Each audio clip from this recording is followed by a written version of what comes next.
बांग्लादेश में भारत किनारे 1 करोड़ हिंदू जप रहे जय श्री राम, हिंदुओं को बचाने बांग्लादेश में उतरेगी सेना। 24 घंटे के अंदर भारत के एक्शन से कांपने लगा बांग्लादेश, भारतीय सेना बना रही कट्टरपंथियों को खंडहर। बांग्लादेश से आई तस्वीर, इधर भारत में शुरू हुई सफाई, मोदी के साथ इमरजेंसी मीटिंग में शाह का फैसला। बांग्लादेश में अगले कुछ घंटे में क्या होने वाला है किसी को पता नहीं। बांग्लादेश के 1 करोड़ से ज्यादा हिंदू भगवान राम का नाम ले रहे हैं। बांग्लादेश के कट्टरपंथी हिंदुओं के साथ हिंसा कर रहे हैं और कट्टरपंथियों को संरक्षण दे रही है मोहम्मद यूनुस की सरकार। जिस भारत ने बांग्लादेश को पैदा किया, जिस भारत की वजह से बांग्लादेश अस्तित्व में आया, वही बांग्लादेश अब भारत के खिलाफ उतर आया है। लेकिन 24 घंटे के अंदर ही भारत की सेना ने धुआं बनाना शुरू कर दिया है। मोदी क्या करने वाले हैं और भारत का प्लान क्या है? बांग्लादेश से हिंदुओं पर अत्याचार की उस तस्वीर में ऐसा क्या है जिसे देखकर प्रधानमंत्री मोदी और अमित शाह भी रोने लगे हैं? सब कुछ इस रिपोर्ट में आपको बताते हैं। 1971 में जब भारत ने पाकिस्तान से अलग करके बांग्लादेश को बनाया, उस दौरान भी बांग्लादेश में ऐसे लोग थे जो रहते बांग्लादेश में थे लेकिन पाकिस्तान के एजेंट की तरह काम करते थे, और आज भी वही हो रहा है। पाकिस्तान समर्थक कट्टरपंथियों की मदद से ही शेख हसीना का तख्ता पलट किया गया। इसके बाद कट्टरपंथियों के सरगना मोहम्मद यूनुस बांग्लादेश के प्रधानमंत्री बने। ये वही मोहम्मद यूनुस हैं जो चीन जाकर भारत को 7 सिस्टर से अलग करने की बात कर रहे थे, लेकिन अब बांग्लादेश की इस सोच के परखच्चे उड़ाने के लिए भारत तैयार है।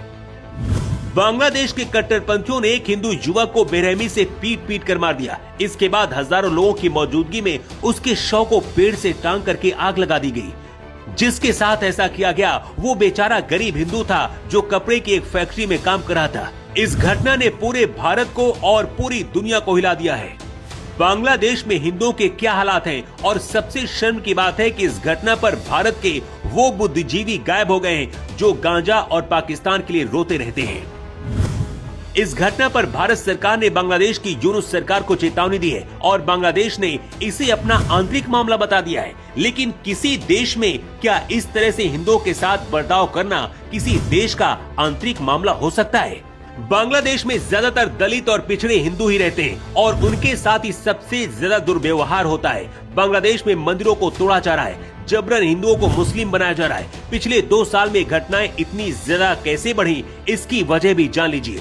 भारत में बांग्लादेशी और रोहिंग्या सबसे ज्यादा घुसपैठी हैं। पिछले कुछ महीने से असम और बंगाल के रास्ते से आने वाले घुसपैठियों को फिर से बांग्लादेश भेजा जा रहा है। यूपी से लेकर बिहार, दिल्ली तक पूरे देश में घुसपैठियों को फिल्टर करके सफाई की जा रही है, जिसकी वजह से भारत में आतंक फैलाने वाले पाकिस्तानी और बांग्लादेशी कट्टरपंथी अपनी साजिशों को अंजाम नहीं दे पा रहे हैं। दूसरी तरफ बांग्लादेश की पूर्व प्रधानमंत्री शेख हसीना भी भारत में, जिन्हें बांग्लादेश कहता है कि हमको वापस दे दो। बांग्लादेश की यूनुस सरकार वहां के स्टूडेंट का सहारा लेकर ये सब कुछ करवा रही है। पिछले दिनों बांग्लादेश में भारत के दूतावास के पास भारत विरोधी नारे भी लगे थे, जिसके बाद भारत ने खुली चेतावनी दी थी कि अगर गलती से भी बांग्लादेश भारतीय दूतावास को खतरा पहुंचा तो दिल्ली में मौजूद बांग्लादेशी दूतावास में मौजूद लोगों का क्या होगा, ये बांग्लादेश तय कर ले। भारत की खुफिया एजेंसियां और सेना फुल एक्शन में है। बताया जा रहा है कि बांग्लादेश को लेकर अजीत डोभाल, गृह मंत्री शाह और मोदी के बीच एक मीटिंग हुई है। इस मीटिंग में अगले प्लान पर चर्चा हुई है। बंगाल और चिकन नेक के पास भारत ने और ज्यादा फौज उतार दी है।